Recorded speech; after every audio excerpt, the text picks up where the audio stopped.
Hey, great afternoon, everyone. It's another wonderful day, and today I'm reading an excerpt from The Magic by Rhonda Byrne. And this is a great book that talks about just the power of gratitude and how you can use it in different ways to help manifest what you want. So if you're interested in the book, it'll be down there in the description.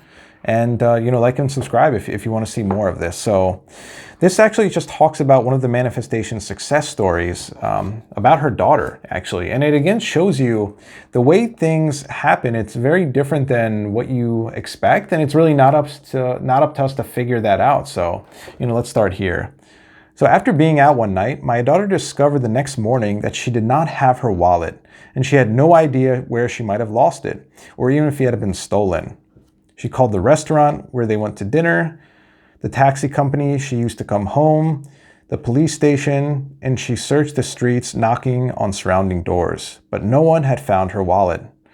Other than the fact that my daughter's wallet contained the usual precious things in it, including all her bank and credit cards, driver's license, and cash, her biggest concern was that her wallet contained no current contact information because she had been overseas for some time.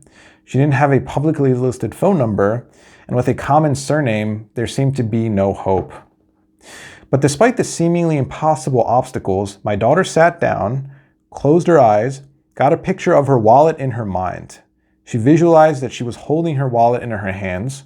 She opened her wallet, she went through all its contents, and she felt enormous gratitude that she had her wallet and everything in it back in her hands. So I'm just going to stop and make a little side note that, again, remember the core principle that I'm trying to show you is that you just need to get to the final state. So you want to live in that state of whatever it is. In this example, she was getting to the place and feeling that she had her wallet again, right? It doesn't matter how it comes about, but she was grateful that she had it in her hands and she was visualizing it. So that's really the key. Let's continue. For the rest of the day, whenever she thought of it, again, my daughter imagined she had her wallet in her hands, and she felt enormous elation and gratitude that her wallet had been returned to her. Later that night, she received a call from a farmer who lived 100 miles away, saying that he had found her wallet. The extraordinary part of this story is that the farmer had found the wallet in the street outside my daughter's home in the early hours of the morning, and he immediately searched the wallet for contact details. He made several calls and trying to find its owner, but to no avail, and so he gave up and drove back to his farm with the wallet. But while he kept walking out in the fields at his farm, the wallet kept nagging and nagging at him, and he decided to search through it one last time. He found a small piece of paper with a man's Christian name written on it, so he put the Christian name together with my daughter's surname and called the directory assistance. There was just one listing for that Christian name and surname. The farmer called the phone number, and it was the home of my daughter's father. To this day, we do not know how the farmer got that phone number because it was an unlisted number. We called directory assistance ourselves several times after this happened, and the response every time was, "Sorry, there's no listing for that name." From 100 miles away, through the most extraordinary sequence of seemingly impossible events, my daughter's wallet was returned to her intact. She fulfilled her part in being grateful, and she had her wallet back, as must happen. Gratitude performed the magic and moved every person, circumstance, and event to return her wallet to her.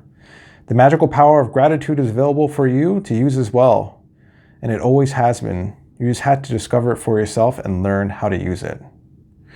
So I just, again, love this story of how the seeming events of just the farmer finding it, there's no contact details in it, then he, finds a piece of paper in there, puts the one name together with kind of the last name, and then tries to call the directory assistance and ends up, finally finding her and getting it back to her. It just shows you there's so many different ways to get what we want. But all we have to do is, really be grateful that it's already done, visualize and feel what it feels like to have what we want, right? So in this case, she just visualized that she was grateful to have it, and she was actually going through it and saw that everything was in there. So remember, guys, just keep it simple, live in that final end product, and kind of be grateful. So, I'm grateful for you watching. So thank you.